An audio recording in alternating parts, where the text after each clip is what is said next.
Well, hello. I am glad to get a chance to connect with you guys again. It's end of the day on Wednesday, and we're kind of working our way through whatever the new normal might happen to be. We're trying to kind of figure out how that's going to play, and a lot of things are different now. We're trying to kind of work our way through a lot of different things, and I just wanted to take a few minutes and talk a little bit about coping with the changes that are going on. We had lots and lots of plans 2 weeks ago about what we would be doing this week. And now all of a sudden things are kind of topsy turvy. We've got, all sorts of things have gotten canceled and moved and changed. And I think it's okay to realize that we're in a situation where things are changing pretty rapidly. And it's okay to give yourself some time to figure out how to deal with the new situation.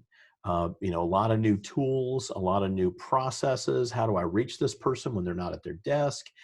How do I handle managing the setting expectations and communicating expectations? That's one of the things we were working on yesterday as a family. Is we had some things that we run regularly at our home in our homeschool, and we had to change up some of that because of the shift. Usually on Tuesdays we have a co-op that we go to, and we weren't able to go to co-op this week because of the quarantine kind of things that are going on.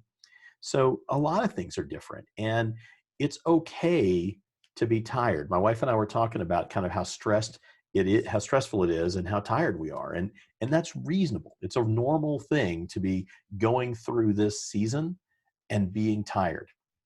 And I want to remind you that it's okay. Give yourself permission to be a little bit stressed. Give yourself permission to be a little tired. Give yourself permission that you may have the dog barking in the background or running around the house. I just heard my dog outside my office here. These things are going to be happening differently than they normally would, and it's okay. Um, One other thing is we're doing a whole lot of different things now, working from home, interacting with people who are working from home, trying new ways of doing things. I was on several hours of meetings today, and on video calls with clients and with associations I'm involved with. And one of the things that I have to laugh a little bit about is letting yourself fail. Let yourself fail. Give yourself permission to not do it perfectly every single time. It's okay to try something new and have it not work. Now, this morning, I was lying in bed and I got a text message, and it was one of my colleagues in a professional association uh, texting me to ask if I was okay, which I thought was considerate of him. And then I remembered that I was supposed to be hosting an online meeting for about 25 people, and I was 10 minutes late because I had completely forgotten that that I was supposed to do that. Now, I'm a perfectionist and I cannot stand to screw that up. And I really hate disappointing people and not delivering what I said I was going to deliver. But I have to give myself grace. I have to give myself permission to, nobody dies, right? No, this particular problem, it wasn't a big deal. And I think it's okay to give yourself permission to make mistakes. I was scheduled to be on another call later today. And when I got to that call, it was discombobulated. The organizer didn't have the right people on the right meeting, that she had sent the wrong contact information to one group, but the right information to another group. And then half the people were on the wrong thing and half the people were on the right thing.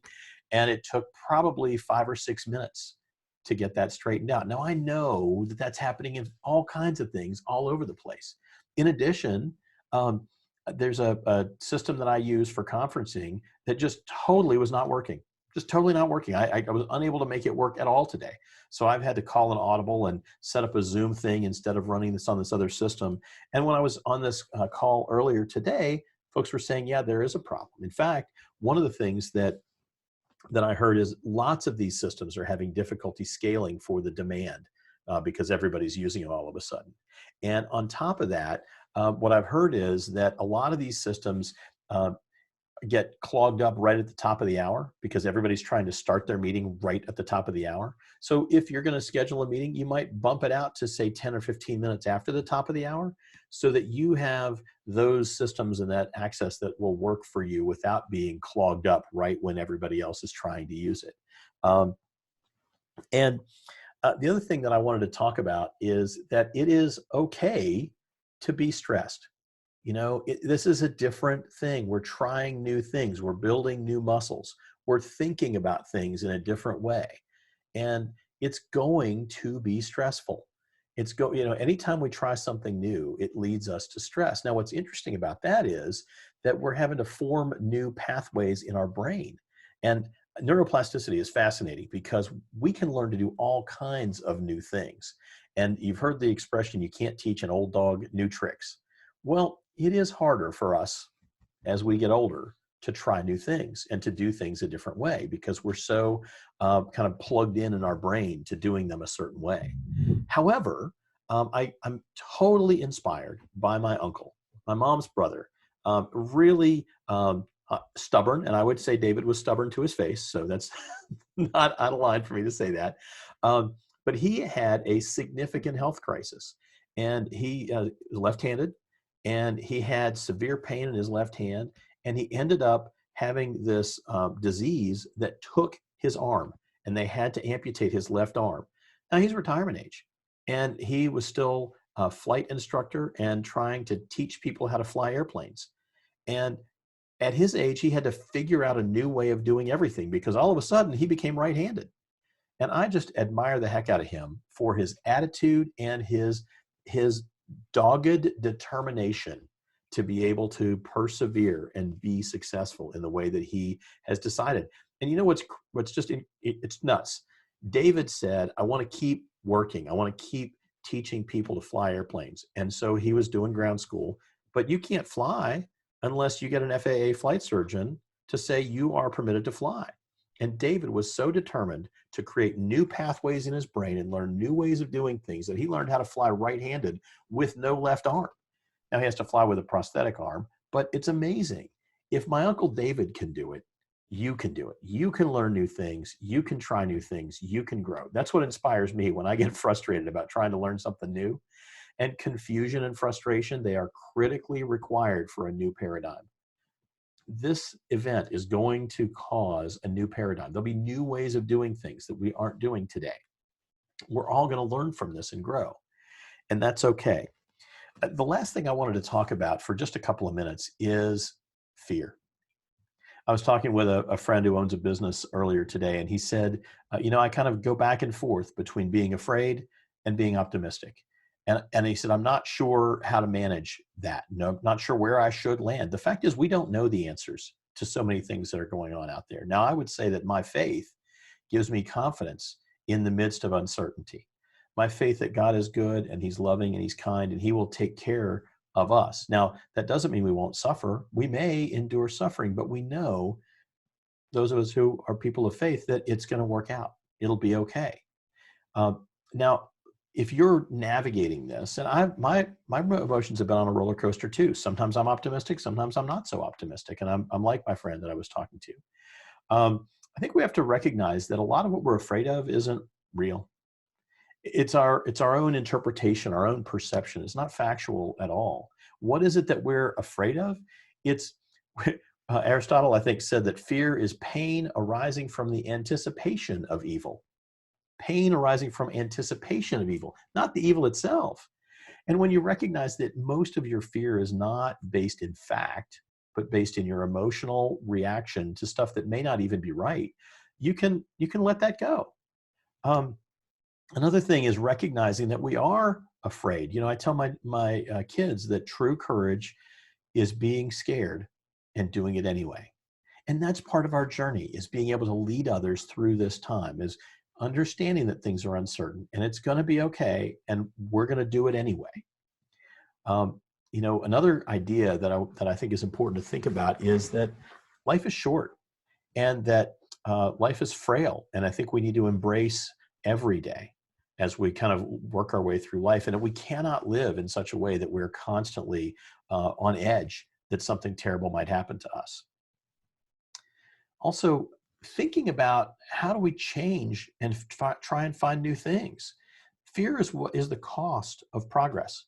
If we're going to get to someplace new, we're going to have to navigate through that journey of uncertainty.